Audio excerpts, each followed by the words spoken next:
You know, one of my favorite movies is the Rocky series, and I think one of my favorites in that is probably the underrated Rocky 3. If you guys haven't seen it, you know, it's Rocky versus Mr. T, who plays a character named Clubber Lang.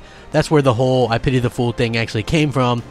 And one of the cool things about that movie is, you know, I guess it was just cool for me because I'm an Italian, and it was cool seeing an Italian kind of underdog story, and that's why I like those movies so much. But in particular, Rocky is kind of fearful of Clubber Lang at first and gets beat, but then he trains and he comes back, and then there's a particular part in the second fight where Clubber Lang just starts beating on him, and Rocky's just like, you ain't so bad, you ain't so bad, you ain't nothing.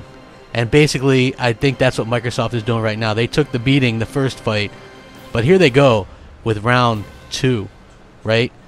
In case you guys didn't know, Microsoft of old maybe wouldn't have fought back against the media and Sony hating on Xbox backwards compatibility. And I did a video on it last night where Mikey Barra tweeted that he didn't agree that people wouldn't want to play that and stuff like that. So what's even more interesting today is on schedule, on queue, how many media sites, if you're a gamer, did you see go, oh, looks like Sony was right about backwards compatibility. Nobody uses it on Xbox. Then we get the facts. Hashtag facts, folks. You know what I mean? I'm just saying, if you smell what Crapgamer's cooking here. So anyway, CMO of Xbox, Mike Nichols, basically put it all to rest, and you'll see it right there. He says, some questions today on back compat use. Roughly 50% of Xbox One owners have played over 508 million hours of gaming enjoyed, past, present, future. To which Aaron Greenberg, hashtag facts matter. Oh, what the hell? That is such a burn right there. I love it. You gotta love Microsoft fighting back against the corrupt media that's trying to make Sony look like they're the good guys and that they're right and not adding backwards compatibility.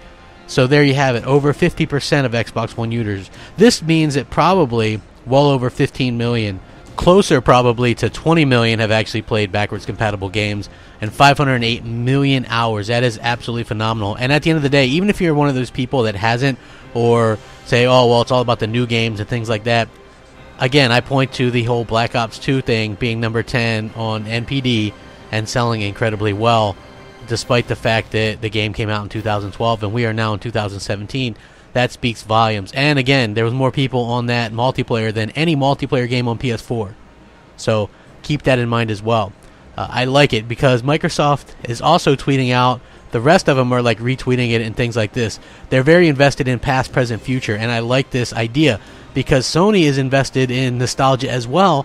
That's why they're trying to sell everybody on Ratchet and Clank and HD Wipeout remakes and this remake and this remaster and this remaster. And we all know it, Pa Rappa and Kingdom Hearts and Ratchet and Clanks and God of Wars and Last of Us. And, you know, they've remade so much stuff, and then they have the gall to come out and say, hey, why would anybody want to play this old stuff? And they'll sit there and sell you a PS2 game upscale with trophies, but because that's apparently the only way you can play an old game is if you buy it again, and I think that's completely wrong and asinine to think that way.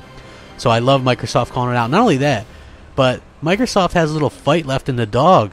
I mean, just looking by those commercials and stuff for the Scorpio, and some of you guys have seen it, and you see the 6 is greater than 4, like that to me, there's fight left. You know, if you look at the threads and stuff, even on the heavy Sony sites, they're like, uh-oh.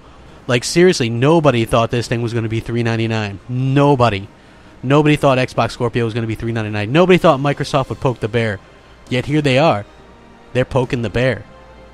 And come Sunday, there's going to be a lot of egg on faces when everybody who was like, this thing's going to be $1,000, $700, $800.